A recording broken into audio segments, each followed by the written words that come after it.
Hi welcome back to my YouTube channel. ಎಲ್ಲರೂ ಹೆಂಗಿದ್ದೀರಾ? ಚೆನ್ನಾಗಿದ್ದೀರಾ ಅಂದ್ಕೊಂಡಿದ್ದೀನಿ. ನಾನು ಚೆನ್ನಾಗಿದ್ದೀನಿ. ಒಂದು 3 ದಿವಸದಿಂದ ವಿಡಿಯೋನು ಮಾಡೋಕ್ಕಾಗಲಿಲ್ಲ. ಮಗು ಹುಷಾರಿರಲಿಲ್ಲ, ಅದಕ್ಕೆ ಮಾಡೋಕ್ಕಾಗಲಿಲ್ಲ.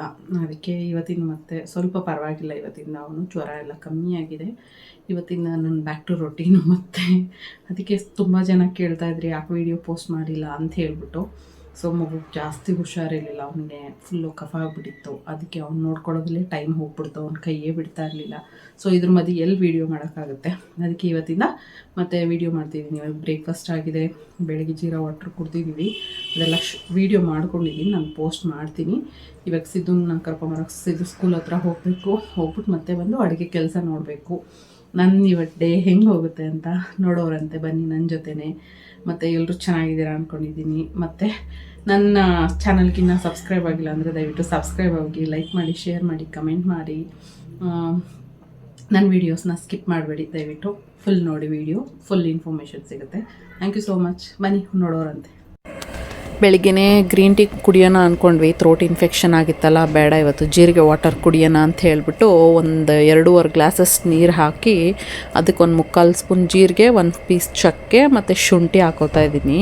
ಇವು 3 ಹಾಕಿ ಚೆನ್ನಾಗಿ ಕುದಿಸ್ಕೋಬೇಕು. ಈಗ ಕುದಿಸಿದ್ರೆ ಒಳ್ಳೆ ಘಮ್ ಅಂತ ಫ್ಲೇವರ್ ಬರುತ್ತೆ. ಆಮೇಲೆ ನಿಮ್ಗೆ ಇದಕ್ಕೆ ಹನಿಗಿನಿ ಅಂತ ಹಾಕ್ಕೊಳ್ಳೋ ಅವಶ್ಯಕತೆ ಇಲ್ಲ, ಬಿಸಿ ಬಿಸಿಯಾಗಿ ಕುಡ್ಕೊಬೋದು ಆರಾಮಾಗಿ. ಕಹಿ ಏನೂ ಇರಲ್ಲ. ಗ್ರೀನ್ ಟೀ ಆದರೆ ಸ್ವಲ್ಪ ಕಹಿ ಇರುತ್ತೆ, ಇದೇನು ಕಹಿ ಇರಲ್ಲ. ಸ್ವಲ್ಪ ಒಗರಾಗಿರುತ್ತೆ, ಆದ್ರೂ ಚೆನ್ನಾಗಿರುತ್ತೆ. ಕುಡ್ಕೊಂಡ್ರೆ ಒಳ್ಳೆಯದು, ನಿಮಗೆ ಡೈಜೆಷನ್ಗೆಲ್ಲ ಒಳ್ಳೆಯದಾಗುತ್ತೆ. ಶುಂಠಿ ಎಲ್ಲ ಹಾಕಿರ್ತೀವಲ್ವ, ಇದನ್ನು ಡೈಲಿ ಕುಡ್ಕೊಂಬಂದರೆ ವೆಯ್ಟ್ ಲಾಸ್ ಇದರಲ್ಲಾಗುತ್ತೆ ಗ್ರೀನ್ ಟೀಗಿಂತ ಚೆನ್ನಾಗಿ. ಸೊ ಇದು ನನಗೊಂದು ಕಪ್ಪು, ಕಿಶೋರ್ 1 ಕಪ್ಪು ಅಂತ ಮಾಡಿದ್ದೆ. ನಿಮಗೂ ಬೇಕಂದರೆ ಒಂದು ಸರಿ ಮಾಡಿ ಟೇಸ್ಟ್ ಮಾಡಿ ಹೆಂಗಿರುತ್ತೆ ಅಂತ. ಇವಾಗ ಸಿದ್ದನ್ನು ಬಿಡೋಕ್ಕೆ ಸ್ಕೂಲ್ಗೆ ಹೋಗ್ತಾ ಇದ್ದೀನಿ. ಲೇಟಾಗಿ ಹೋಗಿತ್ತು ಇವತ್ತು. ಅವ್ನಿಗೆ 5 ಗಂಟೆಗೆ ಎದ್ದೇಳಿಸ್ಕೊಂಡಿದ್ದೆ ಓದ್ಸೋಕ್ಕೆ ಅಂತ. ಆದ್ರೂ ಅವ್ನಿಗೆ ಓದಿಸಿ ಅಲ್ಲಿ ಟೈಮ್ ಆಗಿದ್ದೇ ಗೊತ್ತಾಗಿಲ್ಲ. ಅವನೇ ಮಮ್ಮಿ ಟೈಮ್ ಆಯಿತು ಹೊರಡ್ಬೇಕಲ್ವ ಅಂತ 7:30ಗೆ ಹೇಳ್ದ. ಹೌದಲ್ವೇನು ಅಂತ ಹೇಳ್ಬಿಟ್ಟು ದಬ ಅಂತ ಎದ್ದವನ್ನ ಕರ್ಕೊಂಡು ಗಾಡಿ ಎತ್ಕೊಂಡು ಓಡಿದ್ದಾಯಿತು. ಮತ್ತು ಅಲ್ಲಿಂದ ಬಂದು ಬ್ರೇಕ್ಫಾಸ್ಟ್ ಮಾಡೋಣ ಅಂದ್ಕೊಂಡೆ. ಬ್ರೇಕ್ಫಾಸ್ಟ್ಗೆ ಚಟ್ನಿ ಮಾಡ್ಕೊಳ್ಳೋಣ ಫಸ್ಟು ಅಂತ ಹೇಳ್ಬಿಟ್ಟು ಇವಾಗ ಚಟ್ನಿ ಮಾಡ್ತಾಯಿದ್ದೀನಿ. ಏನು ಚಟ್ನಿ ಅಂದರೆ ಇದು ಟೊಮೆಟೊ, ಬಟ್ ಟೊಮೆಟೊ ಜಾಸ್ತಿ ಹಾಕಲ್ಲ ಟೊಮೆಟೊ ಚಟ್ನಿಗೆ, ಸ್ವಲ್ಪನೇ ಒಂದೇ ಒಂದು ಟೊಮೆಟೊ ಹಾಕಿ ಮಾಡ್ತೀನಿ. ಇವಾಗ 1/4 ಸ್ಪೂನ್ ಜೀರಿಗೆ ಮತ್ತು ಒಂದು 2-2.5 ಸ್ಪೂನಷ್ಟು ಕಡಲೆಬೇಳೆ ಮತ್ತು 2 ಸ್ಪೂನ್ ಉದ್ದಿನಬೇಳೆ, ಆಮೇಲೆ ಸ್ವಲ್ಪ ಶುಂಠಿ ಬೆಳ್ಳುಳ್ಳಿ, ಒಂದೊಂದು 4 1 ಇಂಚು ಶುಂಠಿ ಅಷ್ಟೇ. ಆಮೇಲೆ ಈರುಳ್ಳಿ ಒಂದು ದೊಡ್ಡ ಇದರಲ್ಲಿ ಅರ್ಧ ಆದರೆ ಸಾಕಾಗುತ್ತೆ. ಇದನ್ನು ಹಾಕಿ ಚೆನ್ನಾಗಿ ಗೋಲ್ಡನ್ ಫ್ರೈ ಬರೋ ಥರ ಫ್ರೈ ಮಾಡ್ಕೋಬೇಕು. ಇದು ದೋಸೆಗೆ ಚೆನ್ನಾಗಿರುತ್ತೆ, ಎಲ್ಲದಕ್ಕೂ ಚೆನ್ನಾಗಿರುತ್ತೆ. ಇವಾಗ ಒಂದು ಟೊಮೆಟೊ ಕಟ್ ಮಾಡ್ಕೊತಾ ಇದ್ದೀನಿ. ಇಷ್ಟೇ, ಇದೊಂದು ಟೊಮೆಟೊ ಹಾಕಿದ್ರೆ ನಿಮಗೆ ಹುಳಿ ಜಾಸ್ತಿನೇ ಇರುತ್ತೆ. ಒಂದು 10 ಬ್ಯಾಡಗಿ ಮೆಣಸಿನ್ಕಾಯಿ ಹಾಕ್ಕೊತಾ ಇದ್ದೀನಿ. ನಾನು ಖಾರಕ್ಕೆ ಬೇರೆ ಏನೂ ಹಾಕ್ತಾಯಿಲ್ಲ, ಇದು ಹಾಕಿದ್ರೇ ಚೆನ್ನಾಗಿರುತ್ತೆ. ಮತ್ತು ಇವಾಗ ಕರಿಬೇವು ನಿಮ್ಗೆ 1 ಇಡಿ ಹಾಕ್ಕೊಂಡ್ರೆ ಅದ್ರ ಫ್ಲೇವರು ಚೆನ್ನಾಗಿರುತ್ತೆ. ಒಗ್ಗರಣೆಗೆ ಹಾಕೋಬೋದು, ನಾವು ಈ ರುಬ್ಬಕ್ಕೂ ಹಾಕ್ಕೊಂಡ್ರೆ ಇನ್ನೂ ಫ್ಲೇವರ್ ಸಖತ್ತಾಗಿರುತ್ತೆ ಇದ್ರದ್ದು. ಒಂದು ಸರಿ ಮಾಡ್ಕೊಳ್ಳಿ, ಗೊತ್ತಾಗುತ್ತೆ ಆವಾಗ. ಇವಾಗ ಒಂದು ಇಡಿಯಷ್ಟು ಕೊತ್ತಂಬರಿ ಸೊಪ್ಪು, ಒಂದು 7-8 ಎಲೆ ಅಷ್ಟು ನಿಮಗೆ ಪುದೀನ ಸಹ ಹಾಕ್ಕೋಬೇಕು. ಎಲ್ಲ ಹಾಕ್ಕೊಂಡು ಚೆನ್ನಾಗಿ ಫ್ರೈ ಮಾಡ್ಕೋಬೇಕು. ಇವೆಲ್ಲ ಹಾಕ್ಕೊಂಡು ಫ್ರೈ ಮಾಡಿಕೊಂಡು ನೀವು ಇಷ್ಟೇ ಟೊಮೆಟೊ ಚಟ್ನಿ ಬೇಕು ಅಂದರೆ ಇಷ್ಟೇ ಹೋಗಿ ರುಬ್ಕೊಂಡ್ರೆ ಇದು ಟೊಮೆಟೊ ಚಟ್ನಿನೇ ಆಗುತ್ತೆ. ಬಟ್ ಇದಕ್ಕೆ ನೀವು ಒಂದು ಸ್ವಲ್ಪ ಉಪ್ಪು ಆವಾಗಲೇ ಹಾಕ್ಕೊಂಬಿಡಿ, ಹಾಕ್ಕೊಂಡ್ರೆ ಟೊಮೆಟೊ ಎಲ್ಲ ಮೆತ್ತಗಾಗುತ್ತೆ. ಇದಕ್ಕೆ ಸ್ವಲ್ಪ ತೆಂಗಿನಕಾಯಿ ಹಾಕ್ಕೊಂಬಿಟ್ರೆ ಅದೊಂಥರ ಇನ್ನೂ ಫ್ಲೇವರ್ ಎನ್ಹ್ಯಾನ್ಸ್ ಆಗುತ್ತೆ. ಅದಕ್ಕೆ ಒಂದು ಚಿಪ್ಪಲ್ಲಿ 1/4 ಚಿಪ್ಪಷ್ಟು ತೆಂಗಿನಕಾಯಿ ಕಟ್ ಮಾಡಿ ಹಾಕ್ಕೋತಾ ಇದ್ದೀನಿ. ಇವಾಗ ಇದನ್ನು ಚೆನ್ನಾಗಿ ಫ್ರೈ ಮಾಡ್ಕೊಳ್ಳೋಣ. ಎಷ್ಟು ಚೆನ್ನಾಗಿ ಫ್ರೈ ಮಾಡ್ಕೊತೀರೋ ಅಷ್ಟು ಚಟ್ನಿ ಚೆನ್ನಾಗಿರುತ್ತೆ. ಇದು ಸ್ವಲ್ಪ ಚೆನ್ನಾಗಿ ಎಲ್ಲ ಬಿಸಿ ಆರಿದ್ಮೇಲೆ ನೀವು ರುಬ್ಕೊಳ್ಳಿ. ಬಿಸಿಲೇ ರುಬ್ಬಿದ್ರೆ ಒಂಥರ ಬೇಗ ಹಳಸ್ಕೊಂಡಂಗೆ ಆಗುತ್ತೆ. ಅದಕ್ಕೆ ನೀವೇನು ಮಾಡಿ, ಸ್ವಲ್ಪ ಚೆನ್ನಾಗಿ ಫ್ಯಾನ್ ಕೆಳಗಡೆ ಇಲ್ಲ ಟೈಮ್ ಇದ್ದರೆ ಆರಾಮಾಗಿ ನೀವು ರೊಟ್ಟಿಗೆಲ್ಲ ಕಲಿಸ್ಕೊಂಡೋವಾಗ ನೀವು ಇದನ್ನು ಹಾರಾಕಿ ಇಟ್ಬಿಟ್ಟು ನೀವು ಆಮೇಲೆ ರುಬ್ಕೋಬೋದು. ಇವಾಗ ಚೆನ್ನಾಗಿದ್ದನ್ನೆಲ್ಲ ರುಬ್ಕೋಬೇಕು ಅಂತ ಎಲ್ಲ ಹಾಕ್ಕೋತಾ ಇದ್ದೀನಿ. ನೋಡಿ ಯಾವ ಕಲರ್ ಇದೆ ಅಂತ, ಈ ಕಲರಲ್ಲಿ ಇರಬೇಕು ಎಲ್ಲ ಬೇಳೆಗಳೆಲ್ಲ.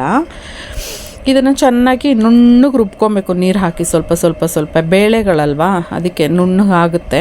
ಇವಾಗ ಈ ಕನ್ಸಿಸ್ಟೆನ್ಸಿಯಾಗಿ ರುಬ್ಕೋಬೇಕು. ಇಷ್ಟು ನುಣ್ಣಗೆ ಬಂದರೆ ಸಾಕಾಗುತ್ತೆ. ನೋಡಿ ಎಷ್ಟು ಚೆನ್ನಾಗಿದೆ ಕಲರು.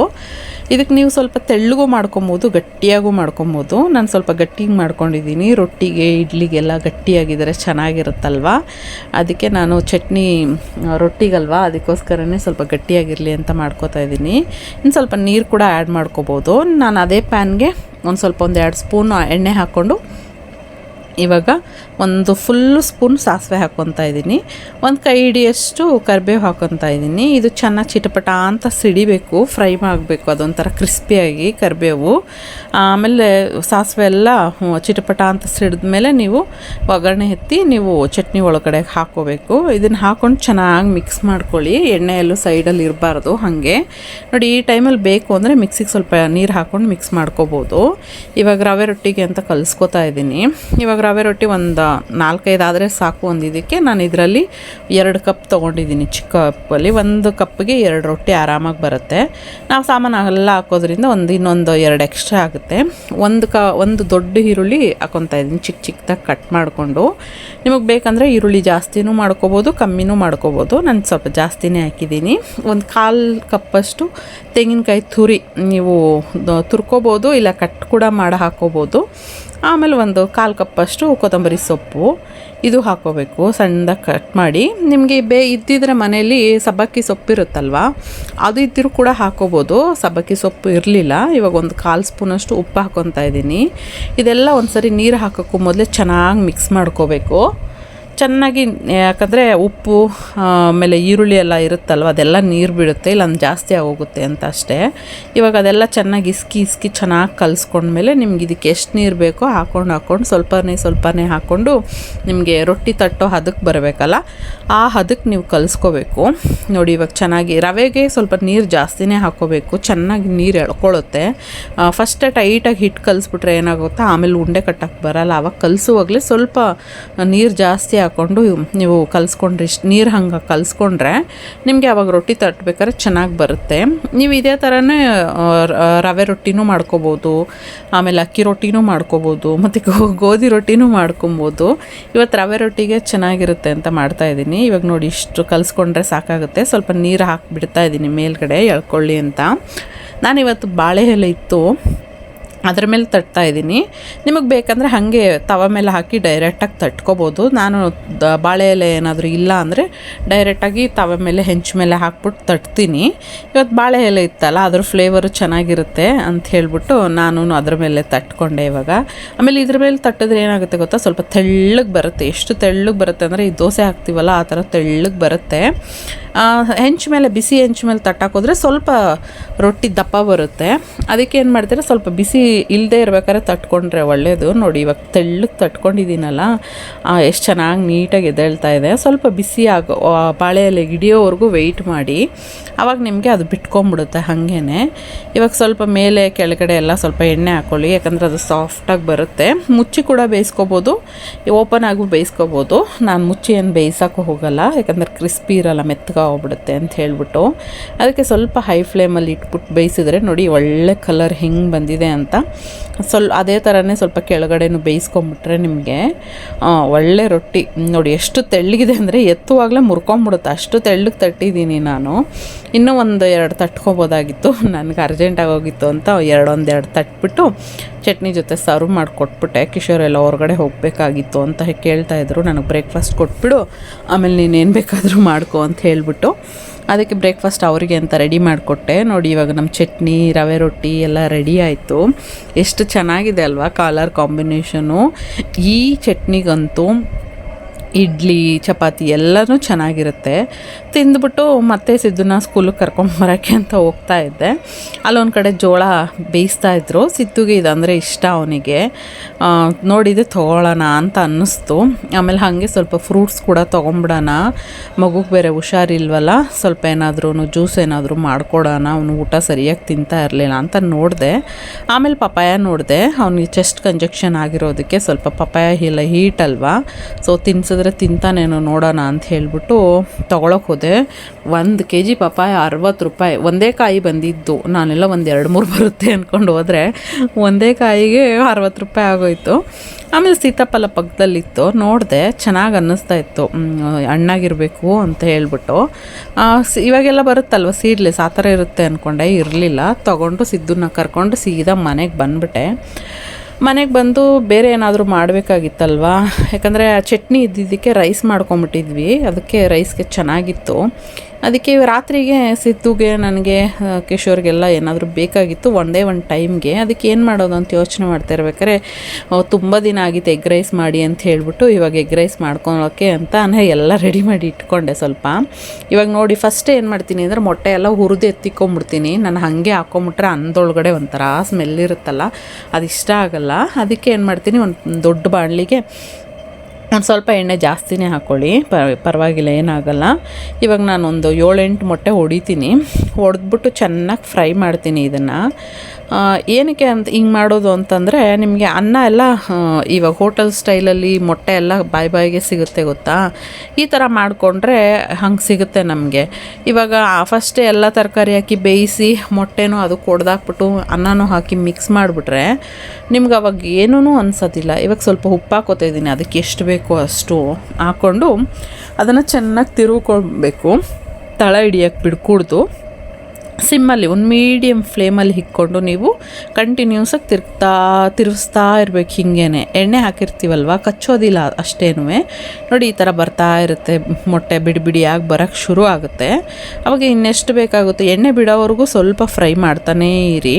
ಅವಾಗ ಚೆನ್ನಾಗಿ ನಿಮಗೆ ಎಗ್ ರೈಸಲ್ಲಿ ಎಲ್ಲ ಎಗ್ಗೆಲ್ಲ ಸಪ್ರೇಟಾಗಿ ಸಿಗುತ್ತೆ ತಿನ್ನೋಕ್ಕೆ. ಉಪ್ಪು ಹಾಕಿದ್ದೀವಲ್ಲ, ಸಪ್ಪೆ ಕೂಡ ಅನಿಸಲ್ಲ. ಬೇಕಾದ್ರೆ ಇವಾಗ ಇದನ್ನು ತೆಗೆದು ಒಂದು ಬಟ್ಲಲ್ಲಿ ಎಲ್ಲ ಎತ್ತಿ ಇಕ್ಕೊಂಬಿಡ್ಬೇಕು ನೀವು. ಇದನ್ನು ಫುಲ್ಲಾಗಿ ನಿಮಗೆ ನಾನು ಮಾಡ್ತಾ ಇರೋದು ಒಂದು 3 ಜನಕ್ಕೆ ಮಾಡ್ತಾಯಿದ್ದೀನಿ, 3ರಿಂದ ಒಂದು 4 ಜನ ಅಂದ್ಕೊಳ್ಳಿ. ಸ್ವಲ್ಪ ಹೊಟ್ಟೆ ತುಂಬ ತಿನ್ನೋ ಥರನೇ ಮಾಡ್ತಾಯಿದ್ದೀನಿ.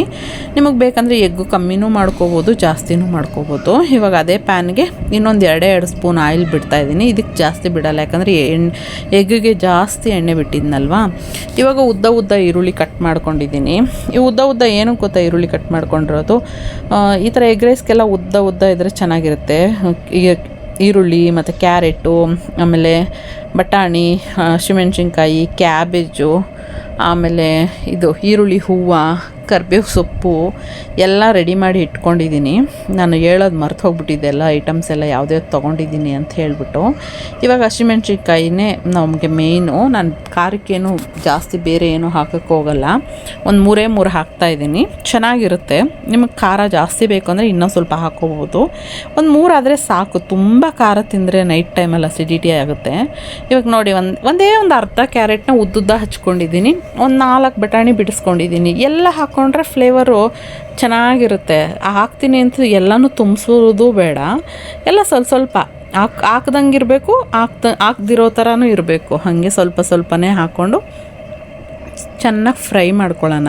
ಕರಿಬೇವು ಸೊಪ್ಪು ಹಾಕೋದು ಅಂದರೆ ಏನಕ್ಕೆ ಅಂದರೆ, ಚೈನೀಸ್ ಅವ್ರ ಅಡುಗೆಯಲ್ಲಿ ನಮ್ಮದು ಸ್ವಲ್ಪ ಮಿಕ್ಸ್ ಆಗಲಿ ಅಂತ ಹೇಳ್ಬಿಟ್ಟು ಸ್ವಲ್ಪ ಕರಿಬೇವು ಫ್ಲೇವರ್ ಇದ್ರೂ ಚೆನ್ನಾಗಿರುತ್ತೆ ಅಂತ ಹೇಳ್ಬಿಟ್ಟು ನಾನು ಒಗ್ಗರಣೆಗೆ ಏನು ಕೊಡ್ತೀನಿ ಅದಕ್ಕೆಲ್ಲ ಕರಿಬೇವು ಹಾಕ್ತಾ ಇರ್ತೀನಿ. ಯಾಕಂದರೆ ಅದು ಕೂದಲಿಗೆಲ್ಲ ಒಳ್ಳೆಯದಲ್ವಾ. ಸೊ ಅದಕ್ಕೆ ನನಗೆ ಕರಿಬೇವು ತಿನ್ನೋಕ್ಕೆ ತುಂಬ ಇಷ್ಟ. ಅದಕ್ಕೆ ಯಾವ್ಯಾವ ಅಡುಗೆಗೆ ಕರಿಬೇವು ಹಾಕೋಕ್ಕಾಗುತ್ತೆ ಅದಕ್ಕೆಲ್ಲ ಹಾಕ್ಕೊತಾ ಇದ್ದೀನಿ. ಇವಾಗ ತರಕಾರಿಗೆ ಎಷ್ಟು ಉಪ್ಪು ಬೇಕೋ ಅಷ್ಟು ಹಾಕ್ಕೊಳ್ಳೋಣ. ಇವಾಗ ನಾನು ಅನ್ನನ ಸಪ್ರೇಟಾಗಿ ಮಾಡಿ ಇಟ್ಕೊಂಡಿದ್ದೆ. ಅನ್ನನ ಸ್ವಲ್ಪ ಎತ್ತಿ ಮಾಡಿ ಇಟ್ಕೊಂಡಿರೋದೆಲ್ಲ ಸ್ವಲ್ಪ ಬಿಡಿಯಾಗಿ ಮಾಡ್ಕೊಳ್ಳಿ. ತುಂಬ ಮುದ್ದೆ ಥರ ಮಾಡ್ಕೊಳಕ್ಕೆ ಹೋಗಬೇಡಿ, ಯಾಕಂದರೆ ಎಗ್ ಫ್ರೈಡ್ ರೈಸ್ಗೆ ಮುದ್ದೆ ಥರ ಇದ್ದರೆ ಚೆನ್ನಾಗಿರಲ್ಲ. ಇವಾಗ ಅದನ್ನು ಹಾಕ್ಕೊಂಡಿದ್ದೀನಿ ನೋಡಿ. ಇವಾಗ ಮೊಟ್ಟೆ ಹುರ್ಕೊಂಡಿದ್ನಲ್ವ, ಎತ್ತಿಟ್ಕೊಂಡಿದ್ನಲ್ಲ, ಅದನ್ನು ಹಾಕ್ಕೊಂಡ್ಬಿಡ್ತೀನಿ. ಇದಕ್ಕೆ ಸ್ವಲ್ಪ ಪೆಪ್ಪರು ಒಂದು 3/4 ಸ್ಪೂನಷ್ಟು ಹಾಕೊಂಡ್ರೆ ಸಾಕು. ಚಿಕ್ಕ ಸ್ಪೂನಲ್ಲಿ, ದೊಡ್ಡ ಸ್ಪೂನಲ್ಲ, ಯಾಕಂದರೆ ಆಲ್ರೆಡಿ ಹಸಿಮೆಣ್ಸಿನ್ಕಾಯಿ ಹಾಕಿದ್ದೀವಿ, ಎಲ್ಲ ಖಾರ ಆಗ್ಬಿಡುತ್ತೆ. 1-2 ಟೇಬಲ್ ಸ್ಪೂನಷ್ಟು ಸೋಯಾ ಸಾಸು, ಅದನ್ನು ಹಾಕೊಂಬಿಡೋಣ. ಇವಾಗ ಎಲ್ಲ ಸೇರಿಸಿ ಒಂದೇ ಸರಿ ಹೈ ಫ್ಲೇಮ್ ಇಟ್ಕೊಂಡು ಚೆನ್ನಾಗಿ ಮಿಕ್ಸ್ ಮಾಡೋಣ. ಈ ಶಾಪ್ಗಳವ್ರ ಥರ ಹಿಂಗೆಲ್ಲ ಮಾಡೋಕ್ಕೆ ಬರಲ್ಲ, ಅದಕ್ಕೆ ಹೈ ಫ್ಲೇಮಲ್ಲಿ ಇಟ್ಕೊಂಡು ಒಂಥರ ಅನ್ನ ಎಲ್ಲ ಕ್ರಿಸ್ಪಿ ಆಗೋ ಥರ ಮಾಡ್ಕೋಬೇಕಲ್ವ. ಅದಕ್ಕೆ ಸ್ವಲ್ಪ ಫ್ಲೈ ಫ್ಲೇಮಲ್ಲಿ ಇಟ್ಕೊಂಡು ಲಾಸ್ಟಲ್ಲಿ ಸ್ವಲ್ಪ ಈರುಳ್ಳಿ ಹೂವು ಮಿಗ್ಲಿಸ್ಕೊಂಡಿದ್ದೆ ಮೇಲೆ ಹಾಕಬೇಕು ಅಂತಲೇ. ಇವಾಗ ಅದನ್ನ ಹಾಕೊಂಬಿಟ್ರೆ ನಮ್ಮ ಎಗ್ ಫ್ರೈಡ್ ರೈಸ್ ಚೆನ್ನಾಗಿದೆ ನೋಡಿ, ಏನು ಕಲರ್ ಆಗಿದೆ ಅಲ್ವಾ. ತರಕಾರಿಗಳೆಲ್ಲ ಚೆನ್ನಾಗಿದೆ. ಮೊಟ್ಟೆ ನೋಡಿ ಅದ್ರ ಜೊತೆಗೆ ಹಾಕ್ಬಿಟ್ರೆ ಫುಲ್ ಅನ್ನದೊಳಗೆ ಮಿಕ್ಸ್ ಆಗಿಬಿಡೋದು. ಇವಾಗ ಸಪ್ರೇಟಾಗಿ ಹಿಂಗೆ ಕಾಣಿಸ್ತಿದೆ ಹೇಳಿ, ಹೋಟೆಲ್ ಸ್ಟೈಲ್ ಥರ ಕಾಣಿಸ್ತಾ ಇದೆ ಅಲ್ವಾ. ಸೊ ಇದೇ ಥರನೇ ನೀವು ಎಗ್ ರೈಸ್ನ ಮಾಡ್ಕೊಳ್ಳಿ, ತಿನ್ಕೊಳ್ಳಿ. ಹೆಂಗೆ ಬಂತು ಅಂತ ನನಗೆ ಕಮೆಂಟ್ ಮಾಡಿ. ಇಷ್ಟೊಂದು ಬಡಿಸ್ಕೊತಾ ಇದ್ದೀರಲ್ಲ, ನೀವು ಇಷ್ಟೊಂದು ತಿಂತೀರಾ ಅಂತೆಲ್ಲ ಕೇಳಕ್ಕೆ ಹೋಗಬೇಡಿ. ಇದು ಜಸ್ಟು ಪ್ಲೇಟಿಂಗ್ ಮಾಡ್ಕೊತಾ ಇದ್ದೀನಿ ವೀಡಿಯೋಗೋಸ್ಕರ ಅಷ್ಟೇ. ಇದನ್ನು ಆಮೇಲೆ ವಾಪಸ್ ಹಾಕ್ಬಿಟ್ಟು ಎಷ್ಟು ಬೇಕೋ ಅಷ್ಟೇ ತಿನ್ನೋಕ್ಕೆ ಬಡಿಸ್ಕೊತೀನಿ. ಈ ವ್ಲಾಗ್ನ ಇಲ್ಲಿಗೆ ಎಂಡ್ ಮಾಡ್ತಾಯಿದ್ದೀನಿ. ನನ್ನ ವೀಡಿಯೋ ಇಷ್ಟ ಆದರೆ ಶೇರ್ ಮಾಡಿ, ಲೈಕ್ ಮಾಡಿ, ಕಮೆಂಟ್ ಮಾಡಿ. ಎಲ್ಲದಕ್ಕಿಂತ ಹೆಚ್ಚು ಸಬ್ಸ್ಕ್ರೈಬ್ ಮಾಡ್ಕೊಳ್ಳಿ. Thank you for watching.